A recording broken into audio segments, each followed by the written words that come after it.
Cristiano Ronaldo পুরো ফুলবার ফাঁকা পেয়েও গোল দিতে পারে নাই, শুধু এই জন্য আমি তাকে বোঝা বলবো না, বরং রোনালদোর পজিশনিং সেন্সের দুর্বলতা এবং পারফরম্যান্স ড্রপকে আমরা অ্যানালাইসিসের মাধ্যমে সবার কাছে প্রমাণ করে দেব।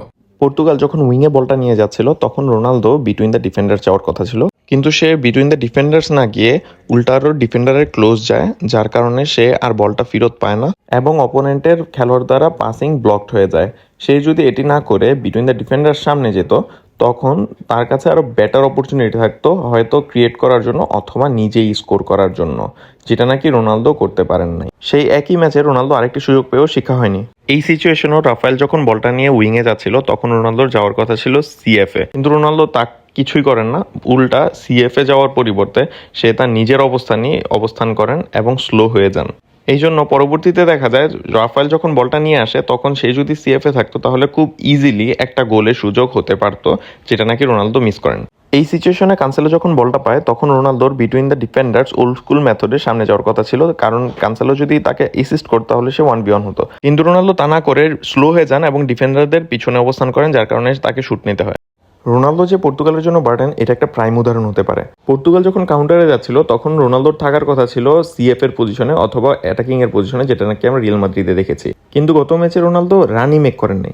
বলটা যখন রাফায়েলের কাছে যায় তখন রোনালদো স্ক্রিনেই নাই এবং তার পজিশন পুরোপুরি খালি ছিল। রাফায়েল বল নিয়ে যাওয়ার পরেও অনেকক্ষণ পর রোনালদোকে রান মেক করতে দেখা যায়। রোনালদো যেহেতু সময় মতো তার জায়গাটা দখল করতে পারেনি, তাই ডিয়েগো ডালোর তার জায়গাটা নেয় এবং তার জায়গায় শুট করতে হয়। রোনালদো যদি তার পজিশনিং সেন্সটা ব্যবহার করে আগেই রান মেক করতেন তাহলে কিন্তু সে খুব ইজিলি বলটা পেতে পারতেন এবং গোলটায় কনভার্ট করতে পারতেন এবং দলটাকে জিতাতে পারতেন। মেসির অ্যানালাইসিসে যাওয়ার আগে আপনারা একটা ফলো করে দেন এন্ড লেটস মুভ ফরওয়ার্ড।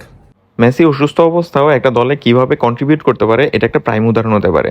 এই অবস্থায় আর্জেন্টিনা হাই প্রেসে ছিল এবং বলটা ছিল ডিফেন্ডারের কাছে এবং মেসি ছিল এক্স্যাক্টলি এই জায়গায়। এই অবস্থায় মেসি একবার ডান দিকে তাকান এবং ইশারা দেন মিডফিল্ডে বলটা দিতে এবং মিডফিল্ডেই বলটা আসে। মেসির ব্রিলিয়েন্স আমরা এখানেই দেখতে পারি। যখন বলটা মিডফিল্ডে আসছিল তখন মেসি মিডফিল্ডটাকে স্ক্যান করছিলেন।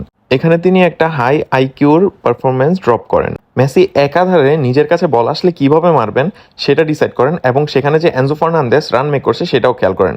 এনজো রান মেক করলে মেসি এমন একটা বল প্রজেকশন করেন যেটা নাকি পুরো ডিফেন্ডারের উপর দিয়ে এনজোকে 1v1 করিয়ে দিতে সক্ষম এবং এনজো ফার্নান্দেস রান মেক করে বলটাকে নিতে সক্ষম। মেসির ওয়ান অফ দ্য ওয়ার্স্ট পারফরমেন্সের দিনেও মেসি এরকম একটা বল প্রজেকশন করতে পারেন যে তার দলকে একটা ক্লিয়ার গোলের সুযোগ করে দিতে পারে অথবা গোল এনে দিতে পারে, যা মেসিকে কন্ট্রিবিউটর হিসেবে বিবেচনা করাবে এবং দলে রাখতে উৎসাহ দিবে। এখানেই প্রমাণ হয় যে রোনালদো ফুল ফিট অবস্থায়ও দলে কন্ট্রিবিউট করতে পারছে না এবং মেসি অসুস্থ থাকার পরেও দলে কন্ট্রিবিউট করেই যাচ্ছে। আমার কাছে মেসি এবং রোনালদো দুইজনই greatest of all time, but বর্তমান পরিস্থিতিতে রোনালদোর পারফরমেন্স এতই ড্রপ করেছে যে সে দলের জন্য বোঝা হয়ে গেছে।